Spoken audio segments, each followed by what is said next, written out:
Hampton University students welcomed a high-profile visitor today. Vice President Kamala Harris chose the school for the first stop of her Fight for Our Freedoms tour. Yeah, she touched on several hot-button issues from voting to reproductive rights. We have team coverage. Emily Harrison heard from drivers who got stuck in traffic near HU during the vice president's visit. But we start with Alex Littlehales, who has the key takeaways from the VP's speech.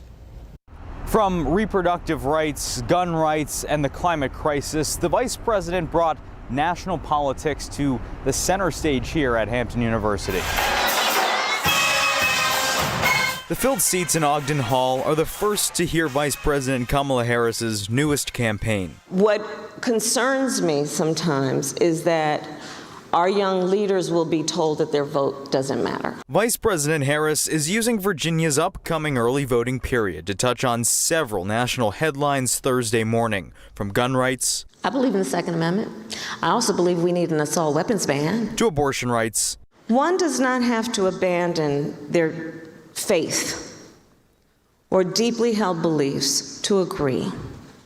The government should not be making these decisions for people. And even alleged attacks on diversity, equity, and inclusion. Where supposed so-called extreme leaders are suggesting it's a bad thing to care about and pay attention to inequities. Harris's long-awaited but short time on stage wasn't without impact. To know that we have a vice president who can do things like this, come to the school. I will say that did mean a lot to me, that she talked about Virginia. Sean Powell and Hannah Selders asked two of the student questions in Thursday's dialogue. They said their nerves calmed down when they remembered the vice president was once in their shoes, an HBCU student looking ahead to tomorrow. In Hampton, Alex Littlehales for 13 News Now. And outside of Hampton University, some drivers got stuck in a few traffic jams as Hampton police officers temporarily closed roads to make way for the VP's arrival and exit. Those traffic conditions are no longer an issue now, but Emily Harrison picks up our team coverage with a closer look at some drivers and students left frustrated by the delays. For upwards of half an hour, frustrated drivers waited in long lines as Vice President Kamala Harris stopped by Hampton University. Outside, Hampton police officers tried to direct traffic for the vice president's safety. I've just seen the light go green, then go red about like 10 times, and these cars have been in the same spot. Workers with the city of Hampton sent out this alert to warn drivers ahead of time about the delays and detours.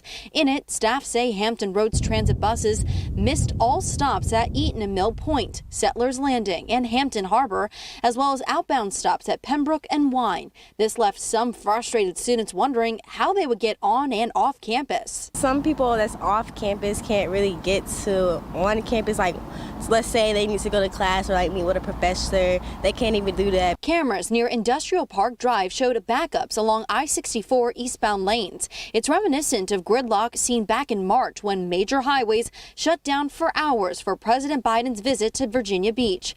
Wait times in Hampton did not reach that level, but some say they wish more preparations went into the vice president's visit. We also heard one Hampton Roads police officer tell an aggravated driver they had to stop traffic until the vice president reached the airport in Newport News. There should be no more backups in Hampton at this time. In Hampton, I'm Emily Harrison, 13 News Now.